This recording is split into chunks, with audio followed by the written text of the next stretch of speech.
जय श्री राधे कृष्ण। आप श्रवण करेंगे वैशाख मास महात्म का अध्याय 10। इस अध्याय में आप श्रवण करेंगे वैशाख मास महात्म के श्रवण से सर्प के उद्धार और एक वैशाख धर्म के पालन तथा राम नाम जप से व्याध का वाल्मीकि होना। देव कहते हैं, तदंतर व्याध सहित शंख मुनि ने विस्मित होकर पूछा, तुम कौन हो और तुम्हें यह दशा कैसे प्राप्त हुई थी? सर्प ने कहा, पूर्व जन्म में मैं प्रयाग का ब्राह्मण था। मेरे पिता का नाम कुशित मुनि और मेरा नाम रोचन था। मैं धनाढ्य, अनेक पुत्रों का पिता और सदैव अभिमान से दूषित था।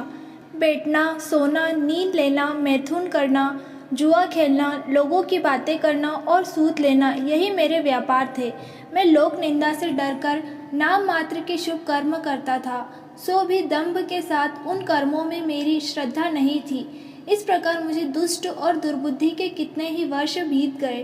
तदंतर इस वैशाख मास में जयंत नामक ब्राह्मण प्रयाग क्षेत्र में निवास करने वाले पुण्यात्मा द्विज को वैशाख मास के धर्म सुनाने लगे। स्त्री, पुरुष, क्षत्रिय, वैश्य और शूद्र सहस्त्रों श्रोता प्रातःकाल स्नान करके अविनाशी भगवान विष्णु की पूजा के पश्चात प्रतिदिन जयंत की कही हुई कथा सुनते थे। वे सभी पवित्र एवं मौन होकर उस भागवत कथा में अनुरक्त रहते थे। एक दिन मैं भी कौतूहलवश देखने की इच्छा से श्रोताओं की उस मंडली में जा बैठा। मेरे मस्तक पर पगड़ी बंधी थी, इसलिए मैंने नमस्कार तक नहीं किया और सांसारिक वार्तालाप में अनुरक्त हो गया। मैं कथा में विघ्न डालने लगा। कभी मैं कपड़े फैलाता, कभी किसी की निंदा करता और कभी जोर से हंस पड़ता था। जब यह कथा समाप्त हुई तब तक मैंने इसी प्रकार समय बिताया। तत्पश्चात दूसरे दिन सन्निपात रोग से मेरी मृत्यु हो गई। मैं तपाए हुए शीशे के जल से भरे हुए हलाहल नरक में डाल दिया गया और 14 अनंत वरों तक वहाँ यातना भोगता रहा। उसके बाद 84 लाख योनियों में क्रमशः जन्म लेता और मरता हुआ मैं इस समय क्रूर तमोगुणी सर्प होकर इस वृक्ष के खोखले में निवास कर। उन्हें सौभाग्यवश आपके मुखारविंद से निकली हुई अमृतमयी कथा को मैंने अपने दोनों नेत्रों से सुना, जिससे तत्काल मेरे सारे पाप नष्ट हो गए। मुनि श्रेष्ठ, मैं नहीं जानता कि आप किस जन्म के मेरे बंधु हैं, क्योंकि मैंने कभी किसी का उपकार नहीं किया है, तो भी मुझ पर आपकी कृपा हुई है। जिनका चित्त समान है, जो सभी प्राणियों पर दया करने वाले साधु पुरुष हैं, उनमें परोपकार की स्वाभाविक प्रवृत्ति होती। देवाधिदेव भगवान विष्णु की मुझे कभी विस्मृति न हो और साधु चरित्र वाले महापुरुषों का सदा ही संग प्राप्त हो। जो लोग मत से अंधे हो रहे हैं, उनके लिए एकमात्र दरिद्रता ही उत्तम अंजन है।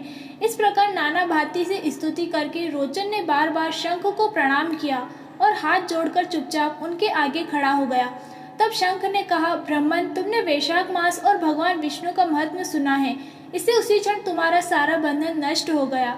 द्विज श्रेष्ठ, परिहास, भय, क्रोध और द्वेष, कामना अथवा स्नेह से भी एक बार भगवान विष्णु के पापहारी नाम का उच्चारण करके बड़े भारी पाप भी रोग शोक सहित वैकुंठता में चले जाते हैं। फिर जो श्रद्धा से युक्त हो, क्रोध और इंद्रियों को जीत कर सबके प्रति दया भाव रखते हुए भगवान की कथा सुनते हैं, वे उनके लोक में जाते हैं। इस विषय में तो यही कहना है, कितने ही मनुष्य केवल भक्ति के बल से एकमात्र भगवान की कथा वार्ता में तत्पर हो, अन्य सब धर्मों का परित्याग कर देने पर भी भगवान विष्णु के परम पद को पा लेते हैं। भक्ति से अथवा द्वेष आदि से जो कोई भी भगवान की भक्ति करते हैं, वे भी प्राण हारिणी पूतना की भांति परम पद को प्राप्त होते हैं। सदा महात्मा पुरुषों का संग और उन्हीं के विषय में वार्तालाप करना चाहिए। रचना शिथिल होने पर भी जिसके प्रत्येक श्लोक में भगवान के सूचक नाम है, वही वाणी जन समुदाय की पाप राशि का नाश करने वाली होती है, क्योंकि साधु पुरुष उसी को सुनते और गाते हैं। जो भगवान किसी से कष्ट साध्य सेवा नहीं चाहते, आसन आदि विशेष उपकरणों की इच्छा नहीं रखते तथा सुंदर रूप और जवानी नहीं चाहते, अपितु एक बार भी स्मरण कर लेने पर अपना परम प्रकाशमय वैकुंठ धाम दे डालते हैं, उन दयालु भगवान को छोड़कर मनुष्य किसकी शरण में जाए।